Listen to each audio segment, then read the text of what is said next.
Hello dear students, इस video में हम ट्रिग्नोमेट्रिक इक्वेशन को सॉल्व करना सीखेंगे। तो एग्जांपल की हेल्प से इसको समझते हैं।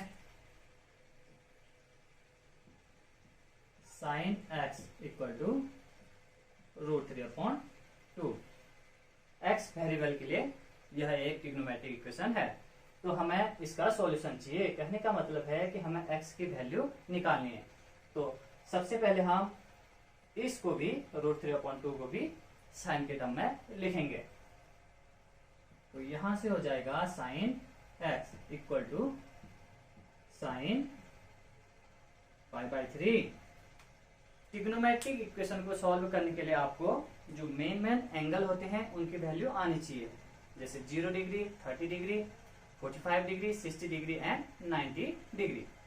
आपको ये लाना होना चाहिए, तभी जाके हम ट्रिग्नोमेट्रिक इक्वेशन को सॉल्व कर पाएंगे। अब इन दोनों को कंपेयर करेंगे तो x इक्वल टू हो जाएगा π/3। x की एक वैल्यू हम लेके आ चुके हैं, या हम कह सकते हैं कि इस इक्वेशन का एक सॉल्यूशन हमें फाइंड आउट हो चुका है। अब इस टर्म को हम रिराइट कर सकते हैं। ओके, साइन π/3 को हम लिख सकते हैं साइन π - π/3। ओके, साइन एक्स की पॉजिटिव वैल्यू है, तो क्वाड्रेंट सिस्टम से आप समझ सकते हैं। तो फर्स्ट क्वाड्रेंट में पॉजिटिव होता है साइन, सभी ट्रिग्नोमेट्रिक फंक्शन पॉजिटिव होते हैं फर्स्ट क्वाड्रेंट में। तो यहां से एक्स की एक वैल्यू हमें मिल चुका है π/3। ये π/3 फर्स्ट क्वाड्रेंट में होगा, नहीं होगा यहाँ पे 60 डिग्री। ओके, अब सेकेंड क्वाड्रेंट में भी साइन, ये जो साइन फंक्शन होता है ये पॉजिटिव होता है। तो सेकेंड क्वाड्रेंट को हम लिखते हैं π - θ। जब पाई में से स्मॉल एंगल सब्ट्रैक्ट करेंगे तो हम पहुंच जाते हैं सेकेंड क्वाड्रेंट में। इसी वजह से मैंने ये वाला फॉर्मूला यहाँ पे यूज किया, π - θ टाइप का।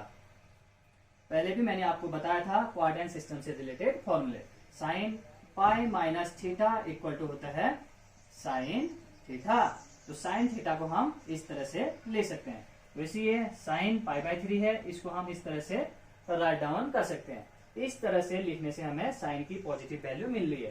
यहाँ पे पॉजिटिव वैल्यू है ना, ये साइन एक्स इक्वल टू √3/2। तो इससे भी हमें पॉजिटिव वैल्यू ही मिलेगी, तभी जाके हमने इस फॉर्मूले को लिखा। जब हमने इन दोनों को कंपेयर किया तो x इक्वल टू आया π/3। अब जब हम इसको और इसको कंपेयर करेंगे तो यहां से x इक्वल टू आएगा π - π/3। इसको सॉल्व करेंगे तो आएगा 3π - π 2π/3।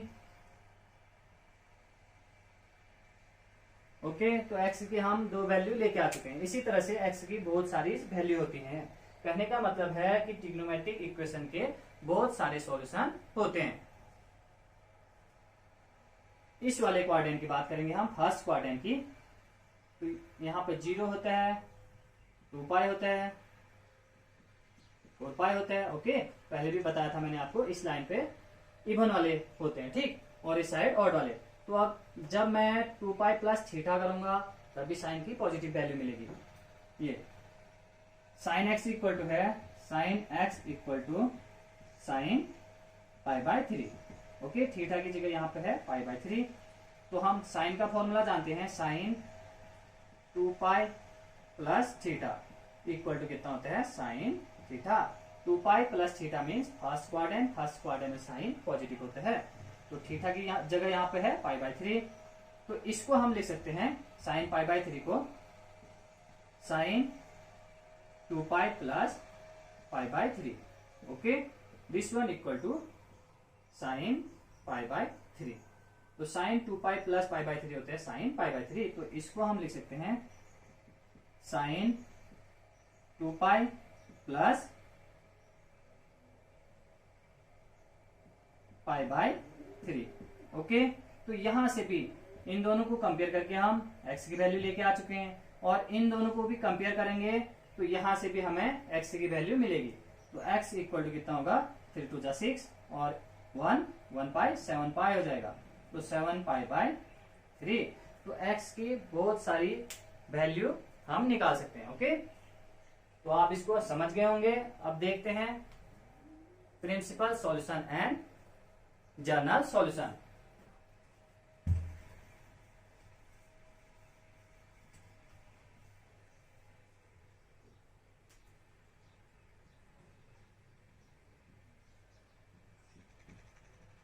प्रिंसिपल सॉल्यूशन, तो x की ऐसी वैल्यू जो 0 से बिग हो या 0 के इक्वल हो और 2 पाई से स्मॉल हो, जो इस रेंज में हो, 0 और 2 पाई के रेंज में हो, उसे हम बोलेंगे प्रिंसिपल सॉल्यूशन।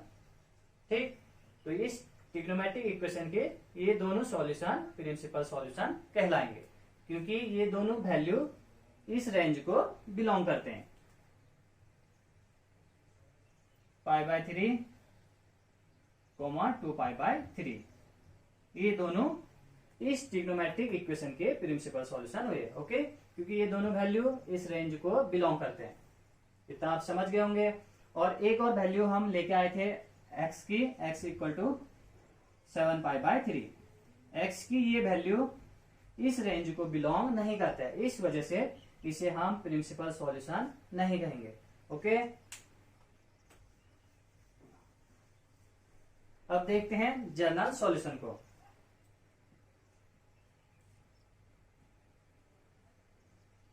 जनरल सॉल्यूशन, तो जनरल सॉल्यूशन ऐसा सॉल्यूशन होता है जिसकी हेल्प से हम ट्रिग्नोमेट्रिक इक्वेशन के सभी सॉल्यूशन को फाइंड आउट कर सकते हैं। ओके, जनरल सॉल्यूशन की हेल्प से हम ट्रिग्नोमेट्रिक इक्वेशन के सब सॉल्यूशन एक साथ लेके आ सकते हैं। ठीक, जनरल सॉल्यूशन हमेशा n के टर्म में होता है। यदि हम n की डिफरेंट वैल्यू पुट कर देते हैं तो हमें डिफरेंट टाइप के सॉल्यूशन मिलते हैं। ओके, तो देखते हैं इसको भी। sin x = sin y, तो यह एक ट्रिग्नोमेट्रिक इक्वेशन है। बोथ साइड साइन दिख रहा है। ठीक, साइन फंक्शन है दोनों साइड। तो इसके लिए जनरल सॉल्यूशन का फॉर्मूला होता है x = n pi plus -1n into y,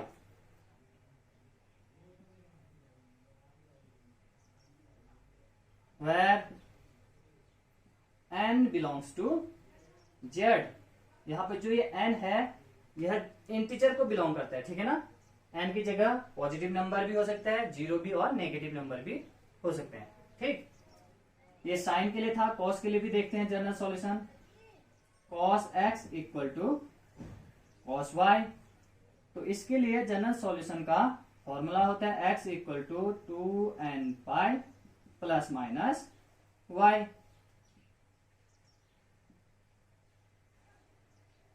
n belongs to z, n integer को बिलोंग करेगा। एक और फॉर्मूला है 10 के लिए, 10x =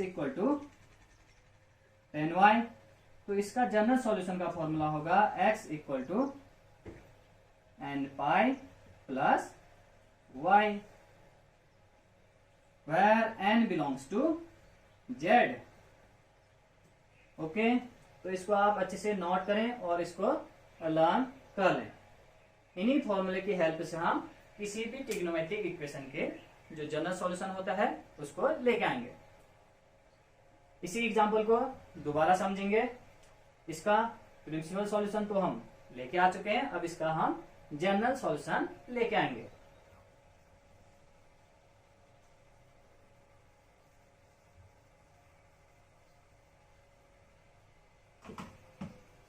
sin x = है √3/2, तो इसको अगेन हम साइन के टर्म में चेंज करेंगे।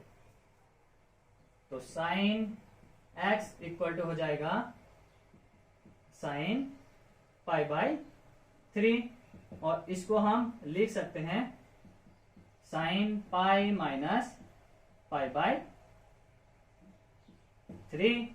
अब जब इन दोनों को हम कंपेयर करेंगे तो x = आएगा π/3, और जब इसको और इसको कंपेयर करेंगे तो x = आएगा π माइनस π/3। तो x = π/3, x = 2π/3। ये दोनों तो प्रिंसिपल सॉल्यूशन है। प्रिंसिपल सॉल्यूशन क्या क्या हो जाएगा? Principal solution x equal to π/3, 2π/3। अब इसका जनरल सॉल्यूशन भी चाहिए, तो साइन के लिए, साइन फंक्शन के लिए ट्रिग्नोमेट्रिक इक्वेशन है ये, sine x equal to sine π/3। तो इसको हम y सपोज करेंगे। Okay, sine x equal to sine y, इस तरह से sine x equal to sine y जब होता है तो इसका जनरल सॉल्यूशन होता है x equal to n pi plus -1 की power n into y, where n belongs to z। Same यहाँ पे भी दिख रहा है sine x equal to sine π/3, तो इसको हम y सपोज करेंगे। ओके, तो इसका जनरल सॉल्यूशन होगा, general solution x equal to n pi plus -1 की पावर n इंटू वाई। तो x equal to n pi plus -1 की पावर n, y की जगह हम π/3 को रखेंगे, π/3। तो यही हमारा जनरल सॉल्यूशन है। और यहां पर जरूर लिखें n बिलोंग्स टू z। अब आप यहाँ पे n की अलग अलग वैल्यू रखोगे तो आपको x की अलग अलग वैल्यू मिलेंगी। ओके, 0 रखोगे तो ये 1 हो जाएगा, यहाँ पर 0 रखोगे तो ये टर्म 0 हो जाएगा, तो π/3 आपको मिलेगा। ठीक, 1 रखोगे तो नेगेटिव वाली वैल्यू भी मिलेंगी, पॉजिटिव वाली वैल्यू भी मिलेंगी, ये सभी वैल्यू आपको मिलेंगे। बट जब आप इसको y की जगह, जो ये y है, y की जगह हमने अभी इस वाली वैल्यू को रखा π/3 को। ओके, जब आप इसको रखोगे तो इसकी हेल्प से हमें सभी वैल्यू नहीं मिलेंगे। ठीक, जब आप यहाँ पे y की जगह 2π/3 रखोगे तो आपको ये वाली वैल्यू नहीं मिलेगी। ठीक, जब आप इस वाले वैल्यू को रखोगे तो आपको सभी वैल्यू मिलेंगे, जितने भी सॉल्यूशन होते हैं वो सभी सॉल्यूशन आपको मिलेंगे। तो कोशिश करें कि दोनों में से हमेशा स्मॉल वाली वैल्यू को यहाँ पे रखें। ओके, तो इतना आप समझ गए होंगे। एक एग्जांपल से और समझेंगे हम प्रिंसिपल सॉल्यूशन को और जनरल सॉल्यूशन को। तो आप अच्छे से देखते रहें।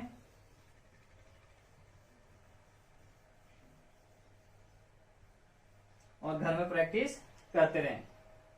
ठीक, तो एक और एग्जांपल लेते हैं। 10x equal to 1। तो इसका हमें प्रिंसिपल सॉल्यूशन भी चाहिए, जनरल सॉल्यूशन भी चाहिए। तो सबसे पहले हम 1 को भी 10 के टर्म में लिखेंगे। तो 10x इक्वल टू हो जाएगा, 10x इक्वल टू 10 π/4। 10 की प्लस वाली वैल्यू है। ओके, तो 10 प्लस या 10 की पॉजिटिव वैल्यू एक तो फर्स्ट क्वाड्रेंट में होती है और एक थर्ड क्वाड्रेंट में। तो फर्स्ट क्वाड्रेंट से रिलेटेड आंसर तो हमारा यहां से आ जाएगा, x इक्वल टू π/4 आ जाएगा। अब यहाँ पे 10 की जो पॉजिटिव वैल्यू होती है वो वाला फॉर्मूला हम यहाँ पे अप्लाई करेंगे। इस वाले क्वाड्रेंट को कहते हैं पाई प्लस थीटा। तो पाई प्लस थीटा वाला फॉर्मूला हम यहाँ पे लगाएंगे, क्योंकि पाई प्लस थीटा करने पर हमें 10 की पॉजिटिव वैल्यू मिलती है। यहाँ पर भी हमें 10 की पॉजिटिव वैल्यू यहाँ पे दिख रही है। ठीक, तो इस एंगल को हम लिख सकते हैं 10 π/4 को हम लिख सकते हैं 10 पाई प्लस π/4। कॉज आप दे सकते हो, since tan theta is equal to 10 pi plus theta. अब इन दोनों टर्म को कंपेयर करेंगे तो यहां से x इक्वल टू आएगा π/4, और जब हम इस टर्म को और इस टर्म को कंपेयर करेंगे तो x इक्वल टू आएगा पाई प्लस π/4। तो x की यहाँ पे हमें दो वैल्यू मिलेगी, फर्स्ट है π/4 और सेकंड वैल्यू है 4π प्लस पाई 5π, 5π/4। तो ये दोनों वैल्यू बिलोंग करते हैं इस रेंज पे। ठीक, 0 से बिग है दोनों और 2π से स्मॉल है। तो इस रेंज में ये दोनों वैल्यू बिलोंग कर रही हैं। तो इसको हम बोलेंगे प्रिंसिपल सॉल्यूशन।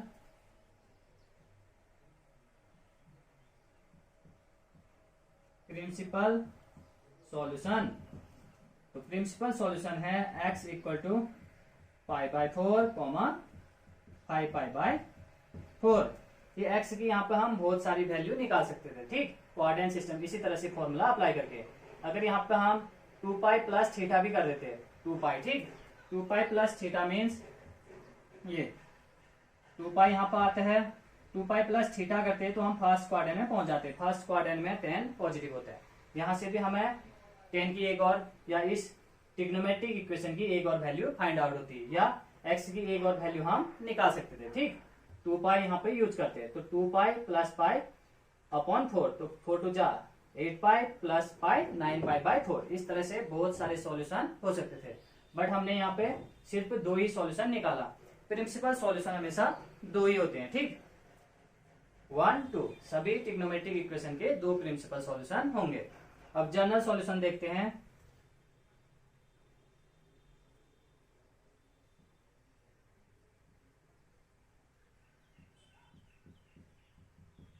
जनरल सॉल्यूशन के लिए हम फॉर्मूला अप्लाई करेंगे। 10 के लिए है ट्रिग्नोमेट्रिक इक्वेशन, तो 10 वाला फॉर्मूला अप्लाई करेंगे। 10x इक्वल टू 10y जब होता है तो x equal to nπ plus y हो जाता है, where n belongs to integer. तो यहाँ पे भी दिख रहा है 10x equal to 10y, okay.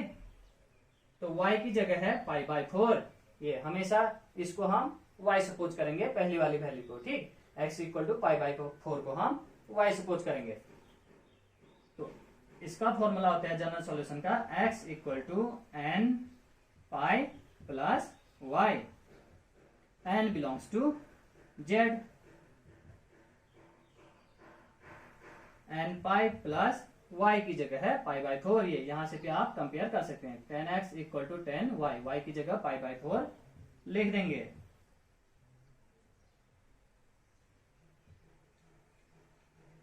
तो इसको आप अच्छे से समझ गए होंगे। जनरल सॉल्यूशन के लिए हम हमेशा इन फॉर्मूले को यूज करेंगे, और n की यदि हम अलग अलग वैल्यू यहाँ पे पुट कर दें तो हमें अलग अलग टाइप के सॉल्यूशन मिलेंगे। जैसे यहाँ पे हम n की वैल्यू 0 पुट कर दें तो x इक्वल टू आएगा π/4, x इक्वल टू 1 पुट करेंगे तो आएगा 4π प्लस पाई 5π/4।